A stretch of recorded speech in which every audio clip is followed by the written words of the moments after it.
Morning, Johnny. How are you? Morning, Ed. I am very, very good. Bright and early. I've done my hair, I've had my coffee. I hope everyone on the webinar has done the same. So do forgive me if I do look a bit tired. I am not a morning person in the slightest. I don't know about you, Ed, but I'm trying to Well, get better at it. caffeine ingested, so we should be off for a good start, I reckon. Yeah. And speaking of good starts, what we'll do is we'll wait maybe just 1 or 2 minutes and let a few people join who might be late in joining. While people are joining, everyone is very, very welcome to today's webinar. The structure of the webinar, guys, is that we are more than happy to answer your questions, but what we would like to do is maybe after every 3 or 4 slides, I'll probably pause the presentation just to make sure that we can answer any questions appropriately. And then, of course, we'll have a Q&A session at the end as well. I'm not able to see the chat, or if anyone has questions or concerns, Ed will be more than happy to sort of ping them over to myself. But you are all very, very welcome. So I guess, Ed, if you are okay, just conscious of time, I know people want to get on with their days. I am more than happy to kick this off. Sounds reasonable. Yeah, just for the benefit of our wonderful audience, I can see the chat, I can see the questions, so feel free to fire them through. I'll collate them together, and I'm sure Johnny or myself will give us some insight. So yeah, happy to get Brilliant. started. All right. So I guess some introductions. Ed, if you would please go first, and I will follow on from that. Yeah, brilliant. Well, welcome along, everyone. Hope this is going to be an enjoyable. What do we reckon? 45 minutes, probably may even hit the hour mark if we've got some good questions. But Yeah, yeah, 45. yeah, I'm a big fan of 45 because I think for me, my attention span after the 50 minutes, I remember back in high school, when I was in the classroom or maths classroom, I'd be looking at my watch and come 30 minutes I'd be falling asleep. But yeah, we'll understood. we'll do as much as we possibly can. So it's not a maths webinar, which everyone will be relieved to hear, but it is a Yeah. webinar on Copilot Chat and some fundamentals in terms of the security piece that, Johnny, you're going to go through, and I won't steal any of your thunder there, and some elements around change management, adopting Copilot, and thinking a little broader around AI workplace transformation. Now, workplace transformation is some big, juicy LinkedIn words, and I'll break those down to more realistic terminology shortly. But yeah, a little bit about me. So I've been at Change Social for just over 3.5 years now. I have the pleasure of leading our global change practice here. So looking after our UK and US change management consultants. Good team, big team as well, which is exciting. Prior to my time at Changing Social, I was 10 years at Microsoft. So as Johnny already knows, if it doesn't have the Microsoft logo on it, I do have a bit of a reaction. So forgive me if I see anything in the chat that might say otherwise. But yeah, that's myself. Oh, and if there's a little golden retriever running around in the background, that's Arrow. But I think he's taken himself off to the garden. Over to Wow, you, John. very nice. Yeah, I've got I wouldn't say little, I've got a German Shepherd. He's about 5 years old now, and yeah, when he stands up on his hind legs, he's probably taller than myself. So I've kept him out in the garden for health and safety purposes. But about me, so thanks for the introduction, Ed. I am Johnny Sheehan, and I am a techie at heart, right? I'm a nerd. I'm a technical security consultant at CWSI, and I love all things technical, but also realistic technology. And what I mean by that is my main goal in my own career is to have realistic conversations with customers about what they actually are looking for and how technology can help that specific purpose. Right. So we could probably, if we're being honest, Ed, have a 6 hour conversation about Copilot and about the security and about adoption. But for me, I'm a big fan of acceleration, right? And I believe as experts in our respective fields, we have a responsibility to customers to accelerate that process, whether it's security or whether it's adoption. But I don't like telling customers that you have to have everything perfect before you can even look at deploying Copilot, because at the end of the day, customers have a million different things going on, right? Especially in IT. And they want to go to people or partners or experts and go, look, guys, we have a specific task. We want your help. How can we get to from A to B quickly and effectively and securely? And that's my main kind of driver with webinars such as Copilot and in the future we'll be talking about AI agents and agentic AI, but it's talking about it from a realistic perspective and a tailored perspective as well. And I think that's the best way to handle this whole AI conversation. I try to avoid LinkedIn. I don't know about yourself, but I think there's a lot of it's a bit of a war zone out there at the minute in terms of the whole AI conversation. So really, really important that this webinar gives you the bare minimum, but the bare minimum is just as important when it comes to making the next step and moving forward. So that's the introductions over and done with. I guess the agenda, so we'll talk about this very, very briefly, CWSI, who we are, and Ed will do the same about changing social as a company, and then setting the scene. And this is probably the most important part of the agenda because we're going to keep it very, very simple. And also you're going to have a clear understanding about how simple securing Copilot can actually be, and also how Copilot works, right? Because it's not this big scary monster that's here to come in and break everything in the organization, right? It's all about access control, and it's making sure that people off this webinar understand leaving that, okay, it's actually not as scary as I thought about. More so on the security side, we'll be briefly touching on classification using sensitivity labels, right, and how simple that can be and how that interacts with the chat and Copilot as well. So we have a demo for you guys, and in that demo, it's just to communicate how effective yet simple security can be. And then, of course, Ed is going to steal my thunder when it comes to the people side of change, because he is very, very good at that, and I have absolutely no quarrel with Ed when he starts to talk about adoption, because he is one of the probably one of the few experts that actually keeps it engaging, right? And I think that's really important when it comes to webinars. It's to make sure that people aren't falling asleep. So we're very, very lucky to have Ed on board with us. So about I'm still not CWSI. paying you for the flattery, Johnny. The flattery is well Oh, much please. appreciated. No payment. So our purpose really is, as you'll see on our website, you'll see anybody who works in the company. It's really our motto, but it's enabling secure work from anywhere, right? So it doesn't matter if it's on any application, any device, any network. There isn't any compromises. We do our best, and we do it very, very well in order to facilitate, security on all platforms. So what I mean by that is we are originally based in Ireland, but since I think it was believed in 2023, we've basically tried to do a global expansion. What I mean by global, I mean Europe. Specifically, we're looking at the Netherlands and Luxembourg, in the UK, and in Belgium. So we're quite established in Ireland and the UK, and we won the Compliance Partner of the Year award last year for 2024.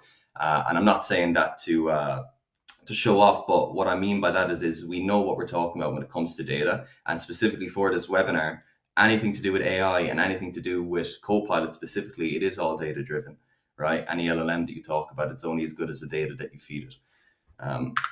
And again, just briefly covering off what our expertise are. So we have secure operations, secure endpoints, secure identity, and secure data. So we do a lot of webinars regarding each of the practices or each of the pillars. So today we're going to be focusing on the data governance, risk, and compliance, and simplifying compliance and securing data, and also helping you get AI ready. And it's all about simplifying and doing the bare minimum and taking the right steps moving forward. So setting the scene. Right, and this is a nice report that we got from Max Goss, who is a senior analyst at Gartner. But it's quite interesting, and I'd be curious to hear some of your thoughts on this as well, Ed. So if we look at from left to right, deployment intentions all the way over to arrival of agents, but 72% are basically active. 72% of organizations are actively looking to implement M365 Copilot. However, only 17% are considering to have a large scale rollout. Right now, what I mean by that, in my experience, and maybe Ed, you can comment on this, is if we take an organization, let's say of 500 people, right? It's very, very rare that that organization is going to buy 500 Copilot M365 licenses, right? And there's lots of reasons behind that, right? It could be the ROI, it could be because there is an adoption conversation that needs to have, and there's also a security conversation that needs to be had as well, right? I was at the AI event in Dublin, and Annie Pearl basically highlighted, and I quote, you cannot adopt AI without security, right? They go hand in hand. And I think that's where myself and Ed, we were basically the yin and the yang, right? You can't have one without the other. But in your own kind of experience, Ed, when it comes to, deployment intentions, taking that company of 500 employees example, what do you find people or organizations struggle with when it comes to just purchasing Copilot licenses, right? Because very, very rarely I only see people buy 20 licenses, 30 licenses. They use it as a pilot or as a testing phase. And then from there, they say, okay, the ROI is good. We're going to buy more or we're going to roll it out. Like, what's your thoughts on that? Yeah, it's a really good question, and it's evolved over probably the past 6 to 12 months in keeping with what Microsoft is offering. So if Mm, I think back, you're right. I'd say 20 to maybe 50 was a regular purchase for a pilot group to prove that it works. What mm, I saw after that was, say, we'd come in, we'd do that return on investment proof. So is this actually going to work? Who does it work for? And here is the tangible real world impact. That's when customers suddenly went, oh, okay, I was a bit skeptical, but now actually, how can I find the money? Where can I find the time? And how are we going to do this quickly? Because if our competitors are doing even half of this, we're going to have to catch up really quick. What I would say, in addition to that, something that sort of moved the needle was when Microsoft, as we're discussing today, released Copilot Chat. So mm. the free, shall we say, for today included Yeah. Copilot chat service, and all of a sudden the organization getting requests and side emails and IT back channels of please can I have a license? This has done so much for me already, and I know it's limited. Just please give me a license because I really want to get after this. Something I'll touch on later is the pull factor that AI has done in the workplace, which Mm. is fascinating compared to, so we say, the traditional push, push, push. Now we've got people pull, pull, pull and wanting the technology, as opposed to, say, and no shade on ERPs, but an ERP push is not as sexy, shall we say, as an AI pull. But yeah, Yeah. that would be my insights for now. Yeah.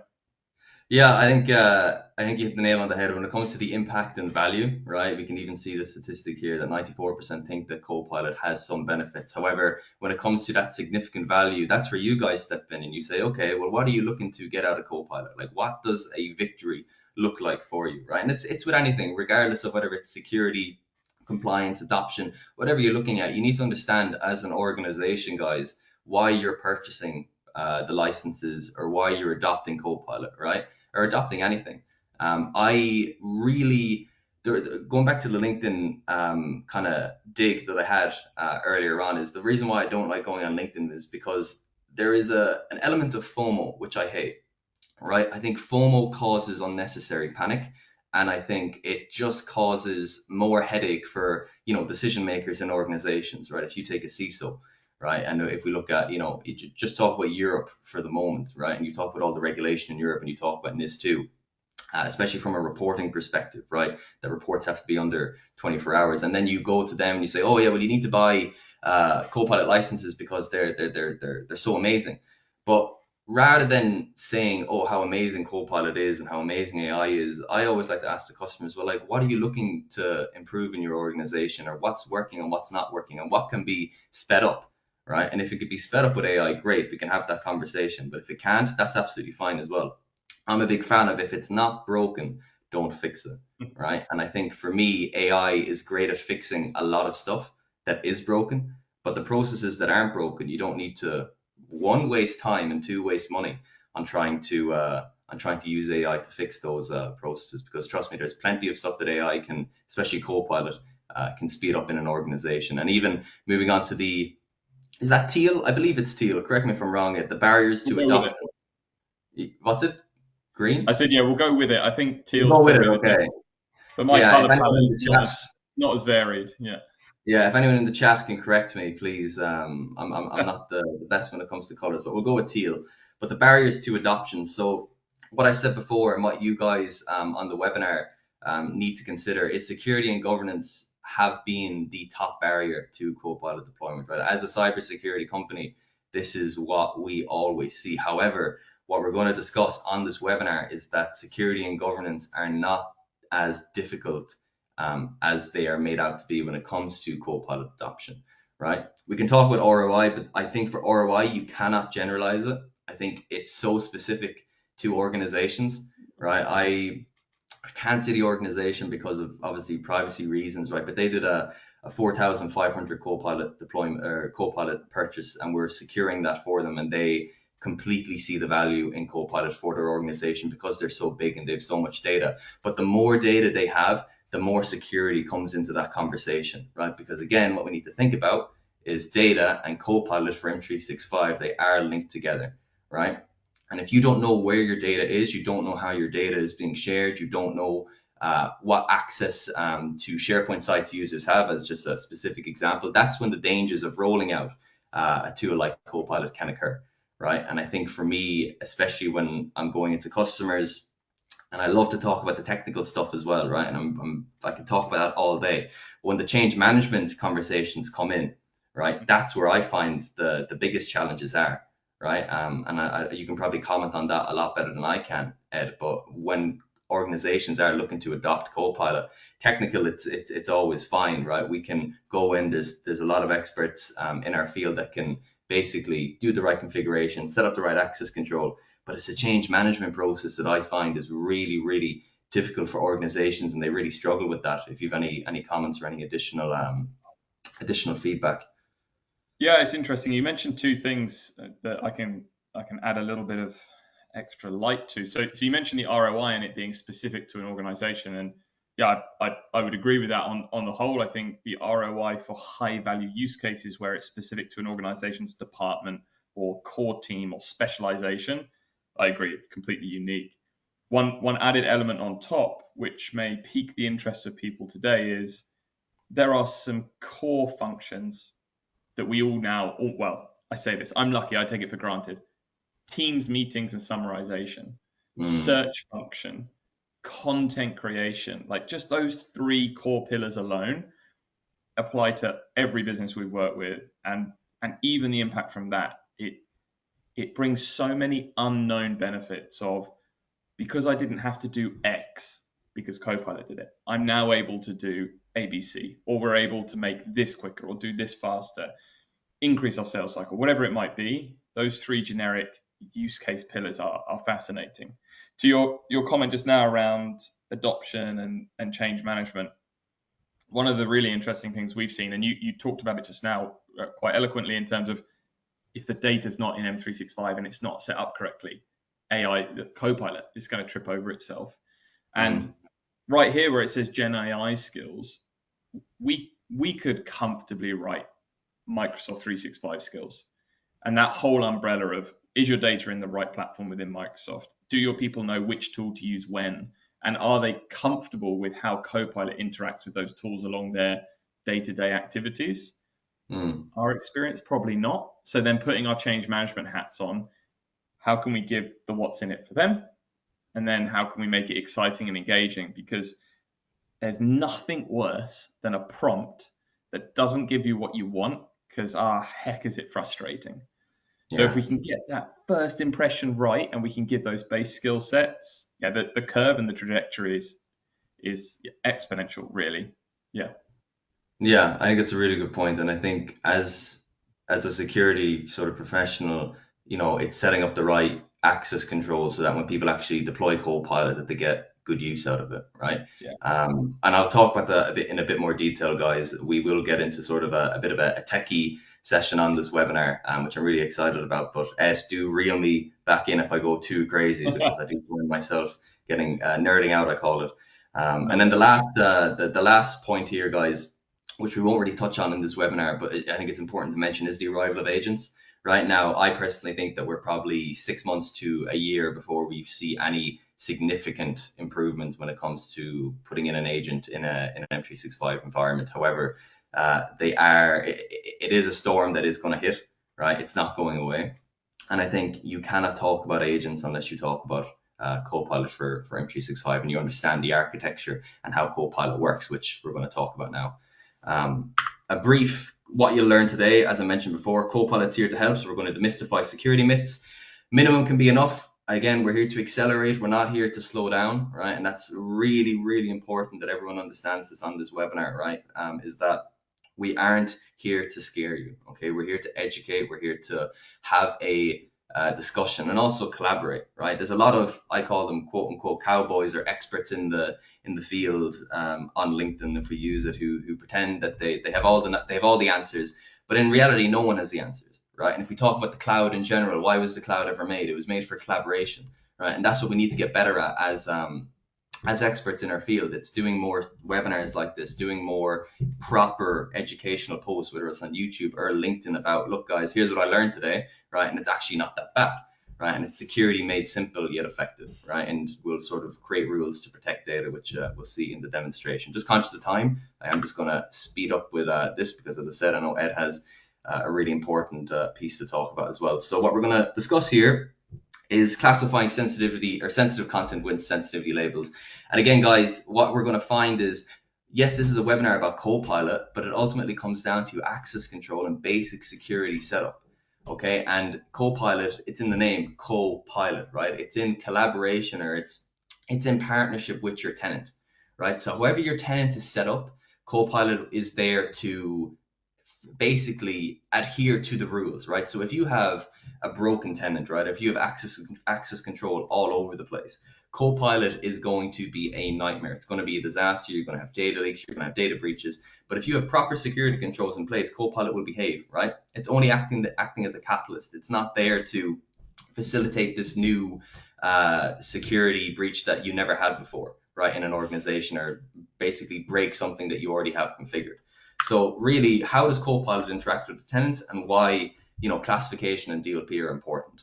So if we just take a step back, this slide is, it's a bit intimidating at first, I won't lie, okay? And I'm very, very conscious when I do show this slide that people are like, what the hell are you showing me, Johnny? But I'm going to explain it, and it is, you'll get a copy of this as well, guys, but it is kind of labeled out here. This is by far the best diagram I have found in terms of Copilot architecture and how it works. There are thousands of literature or images out there in terms of how LLMs work or how Copilot works, but this is by far the best, and it makes the most sense, right? So what we're going to do is I'm going to take you on a journey. I hate saying that, but it's the only way I can kind of express what I'm going to show you. So if we look at point 1 here, right, user prompt. So I prompt Copilot to summarize a Teams meeting, okay?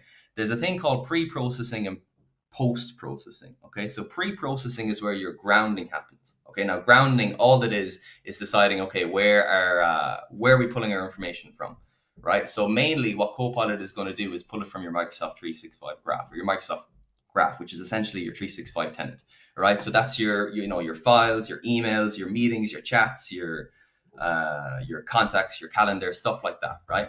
So you can ground Copilot to specific parts of the graph, but you can also add in other platforms, right? So you can use services like Bing or Chrome or different sort of plugins to improve the response from Copilot, right? You can also do Power Platform services as well, which is really, really cool. And we can probably do a separate webinar about that if you guys are using Power Platform services or any Dataverse services as well, in terms of how Copilot can pull from those, right? But all it is doing is it's in that M365 service boundary, right? And when it comes to your Microsoft Graph, the brilliant thing about Copilot is that we can monitor it and we can secure it, right? Now, look, we have third-party AI, we have ChatGPT, Perplexity, Claude, all that good stuff. We can use tools like Defender for Cloud Apps to, figure out shadow IT, I guess you could call it, and we can do a separate discussion about that as well. But your M365 tenant is where Copilot is bound to, right? And you can do different grounding, as I said before, but the biggest thing that people seem to misunderstand is that Copilot is going to, somehow find a really sensitive document that isn't even in your M365 tenant, and then boom, it's like, oh, we have a data leak because we work with different vendors, and it's all, it's all a mess, and that's just not the case, right? So when I'm sending a prompt, summarize a Teams meeting, right, it's going through the going through my graph, and it's pulling a meeting from the graph, and then what's happening is, if you look at point 3, it sends that prompt, or it sends that information back to a large language model. Okay, now this is your OpenAI model, which Microsoft have signed a contract with OpenAI, so they use their models that are the same models that we use in ChatGPT. However, the most important thing to know is that OpenAI don't have access to your data, right? It's maintained by Microsoft, right? And it says it here as well on the right hand side of this slide, right? So that comes down to, all right, well, is our data leaving our or M365 service boundary. It's not. Okay. And prompts, responses, they're not used to train models, and also responsible AI or RAI is performed as well, right? So what I mean by that is by default, Microsoft have guardrails in place. So an example would be, just say you've got terrible security or you've got a terrible setup, and I go, what is Ed's salary, right? So they have built-in ground rails in place so that regardless of how poor your security is, you can't find out somebody's salary, right? I think that was the biggest concern when AI was first introduced, or chatbots were first introduced, about exposing people's salaries. So a lot of that is already built in. But essentially, when your prompt gets sent to that LLM, another processing happens. And this is what's so unique about Copilot, is that you have pre-processing and you've got post-processing. And this is where your compliance and also tools like Purview can come in, right? And we're going to see this in a demo in a couple of seconds regarding what does this actually look like, okay? But really, this graph is by far, for people on the webinar, when you are talking about Copilot or you want to understand the architecture, look, I'm not going to tell you what to do, but I'm a very, very big fan of just referencing this architecture diagram, because I do think it is it's the best out there, right? And it's the most simple, I think. So moving on to, this is just a summary of what I've said before. So basically summarizing what we've talked about here in terms of what Copilot actually does, right? So it respects existing permissions, right? So it can only access contents that the user has permission to view. It's not going to bypass SharePoint or OneDrive. And basically, what does that mean? Well, if there's a weakness in your file permissions or sharing settings, Copilot is going to surface that content, right? So whatever the user can do, guys, Copilot is able to do. Whatever the user can't access, whatever the user is not able to do, Copilot is also not able to do, right? So it's all about user permissions, right? And that's a really, really important thing when talking about Copilot for M365. Well, whatever that user has access to, Copilot acts as a catalyst. And it goes back to your security. If you have poor access controls in place, if you don't know where your team's transcripts are being shared or saved, it can become a mess, right? But going back to, there's no changes to your DLP policy or sensitivity labels. So all that means is if you have security in place within the organization, right, Copilot is going to behave. It's not going to misbehave or break those security protocols that are set up, right? And then everything is security trimmed. So what I mean by that is it goes back to that Microsoft graph, right? Which means that users can only discover documents or emails that they have access to. And it's quite interesting because on that point, and this might come back to ROI, Ed, if you are a massive organization, right, and just say you have 2,000 employees and you're thinking of adopting Copilot, I don't think there's any point in giving Copilot to somebody who is restricted, right? Who doesn't have access to a lot of SharePoint sites, who doesn't have access to a lot of Teams channels, right? Is in a super restricted part of the business. Now, don't get me wrong, you can use Copilot to in terms of the applications. You can use it in Word, you can use it in PowerPoint, you can use it in Excel, you can use it in Outlook. But for me, when you're having that ROI conversation with customers, do you find it's important to really pinpoint, all right, what users are going to benefit the most from adopting Copilot, right? Because we always find it's usually people in HR, it could be sales, it could be people who are constantly sharing documents in an organization and could use Copilot to summarize certain elements of a document. Do you find that that's the case in your experience? Because again, I'm sort of the security guy, so I don't really get to talk much about that adoption process when it comes to specific users. But I'm curious what your thoughts are. Yeah, it's a good question. I think rewinding 12 to 18 months, I'd say that statement's fairly accurate. With the ever evolving Copilot and AI journey that Microsoft's on, the impact it can have, the use of agents, but we'll come to that in a minute, and the ability it has now to connect people, even in a small team with really high fences and really tight control, the ability that it brings to someone in procurement that's dealing with highly classified, highly sensitive government contracts, the fact that they're able to utilize the tool within their security boundaries, and I like the way you frame that, is starting to give them way more return on investment and impact for that relatively now small license fee for that team. So yeah, I'd say it's evolved. A few 12 months ago, I would have said give it to the people who are doing the most amount of work across the biggest audience, because they'll have the most connections and they'll be able to collate data from their marketing team and their sales team and bring it into a product conversation to then produce whatever it might be. And I think now with the extra features and functions, it's both of those that are coming to light. Johnny, one thing you said, and actually it might be useful for the audience, it might not. The Copilot respects existing permissions. I overheard you say this to one of our clients a while back, and the way you framed it was, if someone started the business in HR and they had access to the entire HR portfolio of data, and then they moved across to, say, project management, if their permissions weren't revisited, they're able to surface what they used to do in their previous role in their new role. Yeah. Is that the case? Is that a slightly more my simplistic No, of no, framing it? you hit the nail on the head, Ed. I think if you're talking about that, if we I'll use an example to answer your question. So just say I work in HR and I have access to the HR site, right? And I, have CVs, really sensitive information in that site, usually when it comes to CVs or any, personal information regarding people in HR.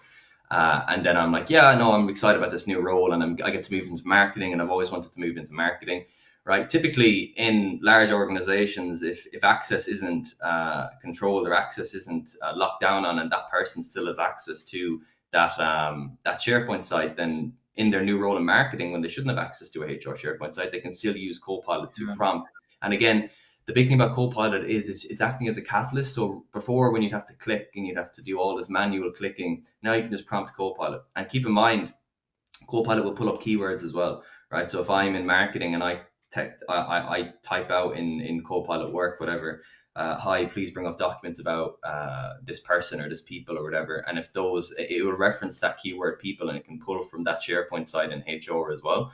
So there's a lot of stuff that can be surfaced, and especially when it comes to people saving stuff in their OneDrive, which we'll see in a minute as well. If you don't have proper DLP or classification in place, it can be an absolute nightmare, because typically people will share in the SharePoint site, and then they'll download that, and then they'll make a copy of that, and then they'll be versioning, and then it becomes an absolute nightmare. So I think you make a really good point there. But on that, what we'll do is we have a quick demo here. Now I'm going to skip through parts of it, guys, because I am keen to give Ed his time as well. So we have, this is my own tenant, just very, very basic. You can just see test, test, test everywhere, right? So essentially what this is, if I just click it here, so I'm going to just kind of use this as a skipper, because I'm not going to force everyone. You'd be surprised, 3 minutes watching something is quite long. But essentially what we're going to do, or what this is going to show, is how security controls can interact with Copilot M365 and why they're important to keep in place. Now, this is very, very high level. I've done all the configurations in the background. We have a QR code, and we have different links at the end of the call. So please do scan that. And if you want to get into more detail, myself and Ed in our respective fields would be more than happy to help you guys out. So if I just play this here, so what I'll do is I'll drag this guy over. So I've labeled these documents just for for sanity purposes, right? But what we're looking at here is document protected from Copilot, no DLP. All that means is that we have correct classification applied, or labeling applied, right? Because you can protect documents from Copilot using a label, which is just a form of encryption, and just I wouldn't go as far as say it's just a form of access control. And then you can also protect documents from Copilot using DLP. Right, and that's something to really, really keep in mind, right? Is that you can use labeling and classification. You can also use DLP hand in hand. The tool to use from that is Purview. So if you guys want to take that down, if you are in the Microsoft space, Purview is by far the new kid on the block when it comes to protecting or labeling or classifying your documents in your M365 environment, and protecting it from Copilot, not just from Copilot, but from oversharing in general. So what we'll do is we'll skip ahead here. So the document I'm going to pull is document protected from Copilot, no DLP. So we'll select that, and I'll just do this document is protected by a label. Please summarize, right? And if we just pause it here for a second, so we can see Copilot summary, right? Can't provide more information as a result is protected.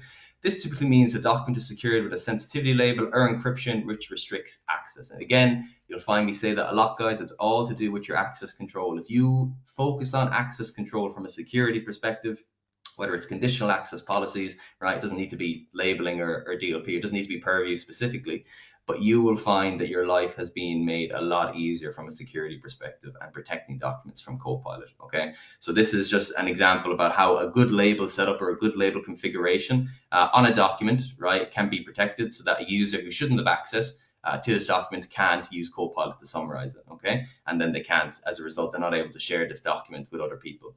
If I skip ahead again, so that's okay. Our second example is a general document protected by DLP, right? And it's the same result, but we'll get a different response from Copilot. So documents can provide more information in accordance with your organization's security policies, right? So again, it's a different form of protecting stuff from Copilot, but again, it's something to keep in mind that it's very the world's your oyster essentially, right? When it comes to how you want to do this, whether you want to do the DLP route, whether you want to do the labeling route, the most important thing for you guys to understand is it's all very simple. Okay. And I know it's easy for me to say because I've been in the space and I get to work with it every day. But genuinely, if you want to hop on a call with myself for 30 minutes of just to have a chat about it, and if there's anything after this webinar that you're unsure of from a security perspective, I'd be more than happy to put your minds at ease. Okay, but the most important thing to understand from Copilot, if I could reiterate, is that it's all based off access control, right? And that's sort of the conclusion to my part, because it's now 25 to 11 and I didn't realize that I've been I don't think I got lost. Correct me if I'm wrong, Ed. I don't think you needed to pull me away. I think I did an okay job of trying to keep things moving. But just be warned for people on the call, if you do want to book time with me, I do tend to nerd out a bit. So definitely a fair warning to everybody. But with that being said, and again, you'll have a copy of this recording, guys. So if you want to just play it back at your own pace or whatever, please don't be a stranger. Just conscious that we are kind of getting up. Time is sort of creeping up. So what I'll do is I'll move on from the demonstration. But what we'll see as again in this demonstration, we can see how labeling in DLP protects documents from sort of a security breach from a user perspective. So let me just move this on here if I can. Don't know if it's moving for you, Ed. It seems to pause. Just yet. No, it's still stuck on that video, yeah. Let me just see here. All right, what I'll do is I will do the good old stop sharing, and then I'll just move on manually, and then I'll just share again from the next slide. Typical. It wouldn't be a live webinar if something didn't catch us out from a technology standpoint. Never. Okay, so okay, you can see this now, the people's side of change. We can, yeah. Brilliant. And actually, Johnny, there was just one question. Someone's just said, and this is putting you on the spot, I think. If there were 3 things, like sort of rapid fire, that they could go and ask for from their security team, like what would those 3 things be that they should focus on? Brilliant question. Wow, really, really good question. I would say for you, so just say pretend that we're talking about in the Microsoft realm for a second. The best 3 questions you could ask your security team is, do we have labeling in place? Do we know what people have access to, or do we have good access controls in place in the organization? And is there a policy or is there a procedure in place for rolling out new technology? And what I mean by that's quite high level, but what I mean by that is, just say you are looking to implement Copilot, right? And this is more of adoption rather than security, but it's asking the security team, right, let's say marketing or people in C-suite have a vision of Copilot, they want it.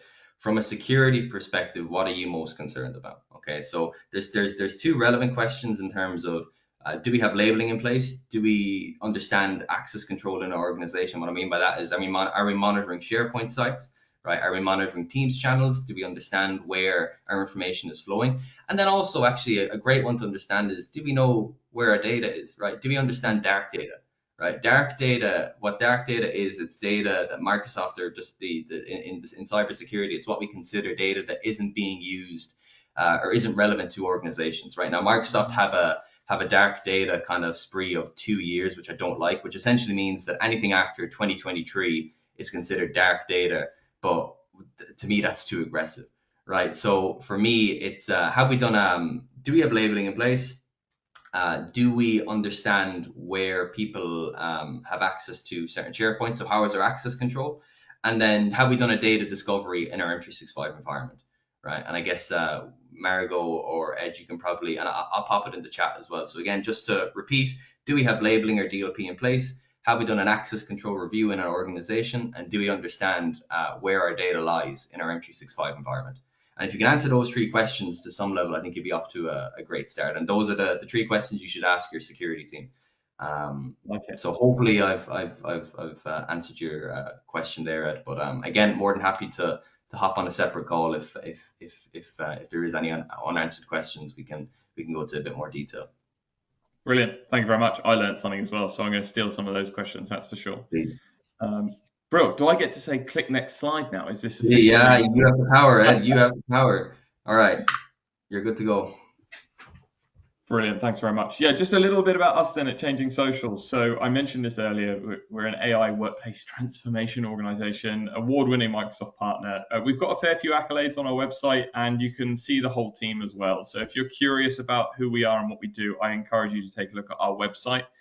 Also, our fantastic marketing manager, Sam, would be super happy that there was a little flurry of clicks after this webinar as well. But workplace transformation, very cliche, potentially overused, but what it really means for us is how is the Microsoft platform helping your employees and your organization actually do more? Now, we get really specific with what we mean in terms of ROI on the entire Microsoft investment.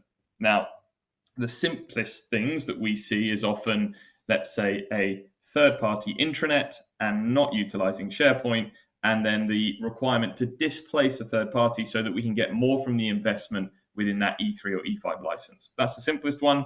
The slightly more complex one is trying to utilize the tooling today to minimize the effort from people. And I'm going to put a little caveat and a pin in that. We're not trying to replace the people. We're trying to increase the value they bring to the organization. And the one that always jumps to mind, and I see it time and time again, is the 4, 5, flipping even like 10 hours of admin for an Excel document to generate a report so that someone can view that report on a weekly basis. Power Automate, Power BI with 10 days of effort gives that person that admin time back. They can focus on the so what, and their role evolves into a higher output value from I need to update this cell with this information. I made a mistype and now that data is not wrong, and now I have to question whether my data is right, etc. Fascinating to watch, and more importantly for me, the employee gets a real sense of purpose and buzz from it, because they're like, I can actually start to use the skill set I have, and not taking anything away from data entry, because that is a skill set in its own site. But what we do with the data and how we interpret it is far more interesting for an organization. So on to the next, we've got a few things to talk about. The main thing, and I touched on it briefly, is around AI pull factors. And we're in an interesting state at the moment where, as I mentioned, ERPs or even Teams back in the days of COVID, everything was push. It was push to the organization, push to the people. We are going to do this change to you, and then we want you to learn and get on board. AI's flipped around. Everyone's seen ChatGPT. They've seen things pop up in different services, right? So even WhatsApp, YouTube, Instagram, like they've all now got a little assistant AI button, and you can start to interact with AI and it gives you information back. That's what we start to see in the workplace. People wanting AI, Microsoft Copilot, to make their lives easier at work and give them some value back, and then equally that translate into business value. 2 things to pick out here on this slide. I say this every single business I go into, and I can never say it enough. An email on Monday for training on Tuesdays and for go live on Wednesday, it's not change management. That's last minute communications and training with a desperate hope that people get enough information just in time that they don't completely disengage from whatever that change is that's coming. DLP, label sensitivity, we do a fair bit of that as well in terms of the rollout piece. So Johnny and the team come in, they make all these wonderful changes, they enable all these features, and then the buck stops with the employee of going, I need to know what label for what document at what time, and I need to understand how it interacts in the organization. That's our job, to help bring them on that learning curve, help with the knowledge, and then help with the ability. I had a really interesting follow-up call after our last webinar. Someone wanted to have a little bit of a battle between knowledge and ability and capability and awareness. It was a fascinating conversation, but training gives knowledge. Time and support gives ability. Knowledge does not equal ability. I know and love the rules of, say, football or rugby. I cannot kick a football worth, I don't know, not even a packet of Maltesers, because I am that bad at kicking a football. So just be aware that knowledge doesn't equal ability. And then on the right-hand side, a little tidbit for you guys to take away and think about is, where are you on your transformational journey? Do you have a good, well-rounded M365 based knowledge? Are people using the right tools in the right place? And then have you considered your governance for AI? What is acceptable? What are you using? When can you use it? Have you tested some of those theories? Are people actively engaged with it? Or have they hit that prompting brick wall of, it just doesn't do what I want it to do? And getting the prompts right early on is a real key for making Copilot successful in the business. If I go to the next slide, Johnny, you might be able to see some things here that you've seen and resonate. And if you've got any questions to challenge me on, I welcome them. I'll keep an eye in the chat as well. But similar to what you were saying earlier, relatively simple process, but simplicity shouldn't be confused with the ease of doing something and the commitment it takes. It's a series of simple steps, but it does require commitment, it does require buy-in, and it does require time. And the last question from the webinar on 2 weeks ago was, what is the one thing? I was like, oh my word, we're really putting it on the spot here with no defined factors, but what is the one thing that I would say needs to be really focused on and secured for a successful change program? And it's sponsorship and permission. They're kind of one and the same. If I could create a new word, which was sponsor mission, I need to work on that one, clearly. Oxford's giving you a call tomorrow, Ed. The Oxford Dictionary, we'll add it in, don't worry. I wonder if that's possible. That would be a fair achievement, wouldn't it? New word in Oxford Dictionary. Yeah.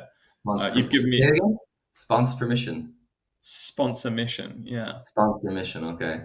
Cool. Yeah. I mean, if there's better ways of saying that, I welcome it in the chat or from yourself, Johnny. Because I think I'm working on it. But what that really means is a few senior figures. It's not just one, but it's a few senior figures within the organization at varying levels to say, this is important to us. We want to support everyone to attain it. And we give you permission to learn. We give you permission to do this, and we give you time. Now, it's easy to say, it's hard to do. And I challenge this to all of our organizations. It's easy to say, and it's hard to do, which is, I can say that, but to actually do it is far, far harder. And we have to give those people the opportunity to actually go forth and figure out what they can do on a Friday, what they can't do on a Monday, and then the knock-on effect of that down the line. But these steps here, so phase 1 to 4, defining success, what do we want from AI? How does it fit? And what is that? And a lot of organizations are doing that from an EVP perspective now as well. So employee value proposition. What does this tool give back to us as a business from helping our employees and helping our workforce get more, do more, work-life balance, DE&I? I mean, speaking candidly, I can't color my way out of a spelling book. So Copilot has legitimately made my life 10 times easier when it comes to proofing, setting up materials, and getting myself to articulate things in documents just that little bit easier. And then the far right, because this is going to fall on to the next couple of slides, is return on investment, and then that BPI. It's like, it wouldn't be a true webinar if we didn't throw in a couple of acronyms. So BPI being business process improvement, the application of M365 and Copilot to help our processes move forward. With that, we'll click through to the next slide, Johnny, but unless you were going to throw something in the mix for me. One thing I'd like to, it's not even a challenge, but even just an emphasis for everyone in the audience, is phase 1 when we look at defining success. Really, that starts with, if I'm being honest with you, Adam, please challenge me on this as well. Defining success for an organization is brilliant, but defining success for users, I would even say is probably overlooked, because when you look at organizations, especially big ones, like organizations are users, they are your people at the end of the day. So it's great that you want to get to here as an organization, but like, what's going to make my life in HR easier? What's going to make your life in marketing easier, right? And that's where the ROI conversation comes in. And you're right in the sense that it's important to understand that there is a commitment from an adoption perspective and having these conversations. And I know I talk a lot about acceleration, because I think it's much easier from a security perspective to accelerate the right security controls, because we do it every day. And like, going back to, this isn't a maths webinar, but like technology, it's a lot more lines to maths, where it's all numbers and figures, and there's outcomes as well, and there's different formulas you can use for success. But I think, for organizations, what I do always encourage people who are decision makers in organizations is to talk to your users, right? And it all comes back with that test phase, right, which we mentioned at the very beginning of the webinar. An organization of 500, they're not buying 500 Copilot licenses, right? They're buying 20 Copilot licenses, and they're giving those Copilot licenses to the marketing team, or they're giving it to maybe people in sales so they can summarize SOWs faster, right? So it's talking to your users and getting feedback from your users. Like, security will always be one of the most important things when pushing out any sort of AI model, right? Whether it's Copilot or whatever. But for you guys, and for a change management perspective and an adoption perspective, that's where the commitment really definitely comes in. And it's almost like playing piano, right? Piano, Yeah, when yeah. you look at it, like nobody's going to be Beethoven when they start off, right? I mean, I'm learning piano right now, and I bought the Thompson children's book, ages 1 to 4, I think it was, or whatever, right? And I remember going Yeah. into the music store. I'm like, yeah, it's for my nephew. It was for me. You know what I mean? But I said it just because there was a bit of a embarrassment there. But at the end of the day, you have to understand that, if you are looking to play the piano and you want to get to Beethoven level, you have to start off with Thompson lessons 1 to 4. Shout out Thompson. But yeah, I'll move on to the next slide. But it wasn't more so a challenge, but even just an emphasis on defining success for organizations. Yeah, I appreciate it. And then, yeah, so what can you do today? So I know the question in here to Johnny earlier was what sort of 3 key things. I think if you really want to get started today, make the most use of Copilot Chat. This is obviously what this webinar is about. Get in contact with Johnny and the team, get those fundamental security pieces in place that you're comfortable with, and then just go. There's 2 things. There's the platform itself and getting it ready, and then there's the people. The longer you wait for AI in the business, the less skills people get a chance to develop. Now, at the moment, it's all prompting, and believe me, prompting is hard and it takes a while to get it right. Now, a top tip, ask Copilot, either version, to help you make the prompt better. That is the just standard. Go and ask it to help you make your prompt better, and you will get more from that system today. So you'll get more from Copilot today. Have a look at education at scale, create your AI transformation network, and then review your next step, set up and listen to feedback. Those are the 5 real core. If I had a conversation with you in an elevator, that's what I would say you've got to get up and running to be as successful as possible with Copilot right away today. And then in terms of the so what, and I'm conscious of time, the next slide, Johnny, is the so what.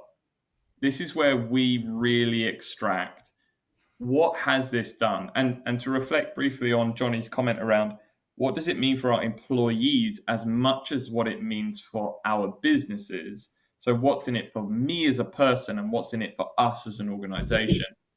We aim for that differentiation here. So level 1 is personal productivity. So think Teams meeting summaries, think search, think content summarization and content creation. That's what it gives me as an individual that helps me do my work easier, faster, whatever it might be. That then trickles down into level 3. So I start to feel like my role is slightly easier to perform. I'm not stretching to 5:36 to do a bit of admin because I'm able to get that done in the morning through the use of Copilot.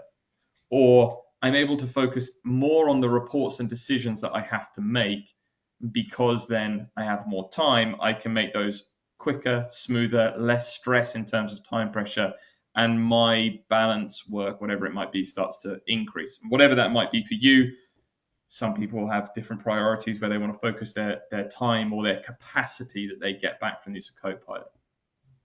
And then the heavy hitting piece, that sort of gray framed area on the right of the slide, is all around what's in it for us, the so what to the business. These are not scaled estimations. These are real world. We work with an organization. We find out what it means to them as individuals and them as a team. What are we finding in terms of time, and where are we finding some of these actual monetary savings? Now, granted, sometimes those can be wooden dollars.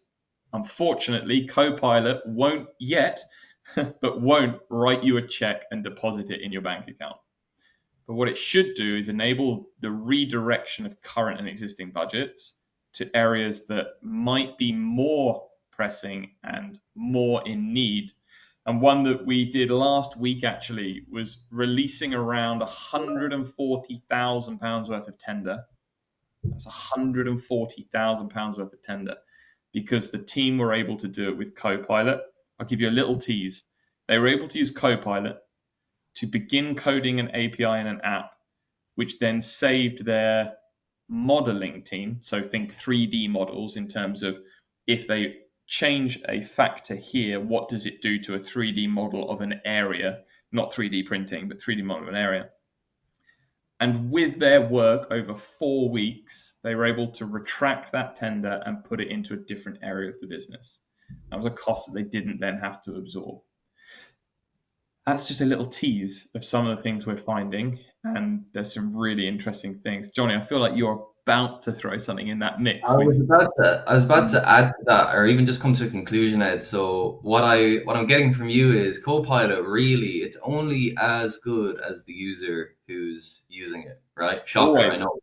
Even just to reiterate that point, right? It's not going to, if you're not technical, right, and you use it to, code a website, right? It's going to give you, let's say, a Python script, not a Python, but what's website? C sharp, I think, or maybe some HTML script, and you're going to look at it and you go, what the hell is this? But if you know how to prompt, as you said before, am I coming to the right conclusion in saying what I mentioned before, that Copilot really is only as good as the users who have or who are empowered to use it? And it all comes back to the educational piece and why organizations, when it comes to ROI, need to understand that the longer that they wait, the more their team are suffering from an educational perspective. And then when they do decide to roll out Copilot, all of a sudden it's like the competition, they've had people using it for 18 months and they're able to use it a lot better than their current employees. Correct me if I'm wrong, but that's the conclusion I'm coming to from what you said. I would agree. I'm just going to throw one thing in from an admin perspective. Could you click to the next slide? I'm just conscious of time. I just want to give people the survey access in case they want to drop a bit earlier. But yeah, coming to your point, I fully agree. I think that conclusion is bang on the money, and it's certainly what we've seen in practice from what we've been doing and the clients we've been engaging with. From our perspective and yours, Johnny, always welcome a follow-up conversation. I'm happy to give people the time to maybe get a little controversial on some of the points we've made, challenge a few things that they're seeing from their perspective, and then share our insights as well. I would encourage challenge, Ed, to be honest with you, right? I think I learn, you learn, but I'm not a big fan of being surrounded by, I guess, yes men, you could call it, right? Because as I said, it's such a new space, guys, that we have to challenge, right? And I love it when people, it's going to sound weird, but I love it when people say, yeah, you're wrong, Johnny, or because for us, it's, this doesn't make sense for us because here's what we're doing. Okay, well, that helps me out a lot because now we can actually have a productive conversation, right? So I don't like being a generalist for organizations. There's nothing wrong with being a generalist, but I think for Copilot, especially from a security perspective, let's get specific, let's get dirty, let's get, down into the granular and actually understand, all right, how is it going to help your organization? And especially from an adoptive perspective as well. I'm sure you probably share the same mantra. Yeah, absolutely. Yeah, I fully agree. And they're the most interesting questions. They lead to the most insightful outcomes as well. Yeah, I think so. Speaking of outcomes, wow, congratulations. We've actually done the full hour, which I'm very pleased with. As I said, I'm able to stay on for maybe 5 to 10 minutes if there is any questions in the chat. I'm going to leave this screen up here. It's a QR code, so you can just scan it with your mobile phones. But we have what I'll do is I'll skip to the next one here. just so people, this is on our website for CWSI. It'll be the same for Changing Social as well, just in terms of a few contact numbers. So if you want to take a screenshot of that, you will be getting this deck. So, at the end of the day, it's not all bad. But if there is any questions, I don't know about you, Ed, if you have a hard stop, I can just stay on for 5 to 10 minutes. But if not, it's been an absolute pleasure talking about this and collaborating with yourselves over at Changing Social Ed. And I'm sure there'll be a lot more webinars in the future, especially with Security Copilot as well, which is a whole different ballgame. But yeah. Absolutely. Well, I can see a few claps and thank yous, etc., coming through. So thank you everyone for attending. It's been a pleasure to speak with you. And yeah, Johnny, I can spare a couple of minutes. Yeah. Yeah, I think we answered a lot of questions during the presentation as well. So as I said, if there is no questions, we can just end it here. I'm sure Margot, our lovely host. Oh yes, that's very true. Yeah.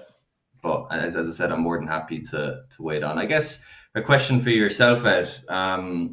When it comes to going back to that whole, because this really fascinates me, the whole education piece and that example that you use with the API development using Copilot. How long did it take that organization to get to that level, right? Or was it just a genius who was able to prompt Copilot and knew exactly what they were doing? I'm just curious from my own kind of knowledge or my own learning.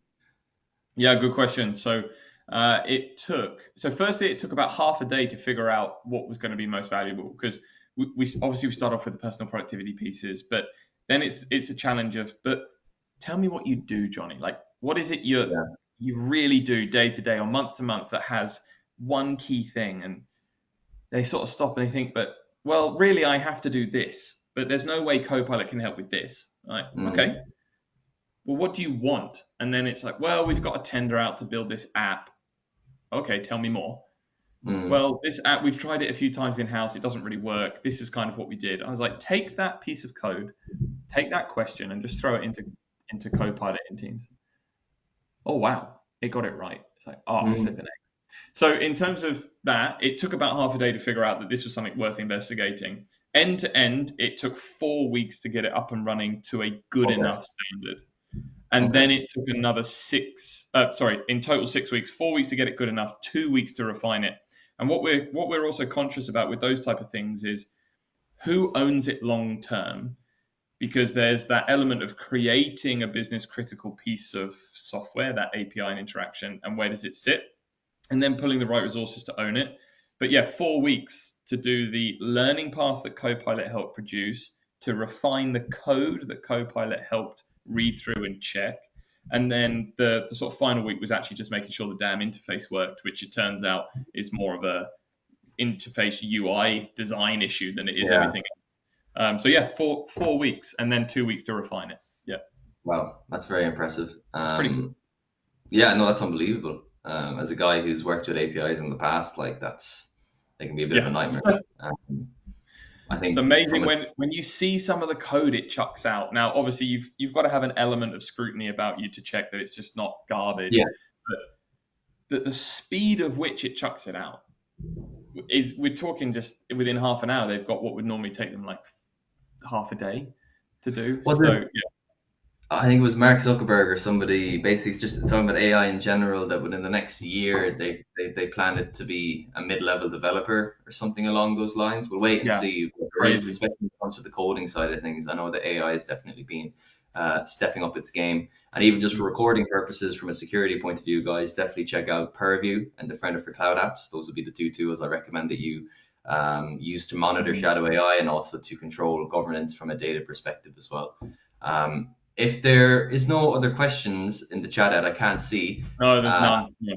Brilliant. Okay, so I guess Margot, if you wouldn't mind ending the broadcast, and again, it's been an absolute pleasure for those that have stayed on the call, and there'll be a lot more webinars in the future. So thank you very much, and thank you as well, Ed. It's been an absolute pleasure.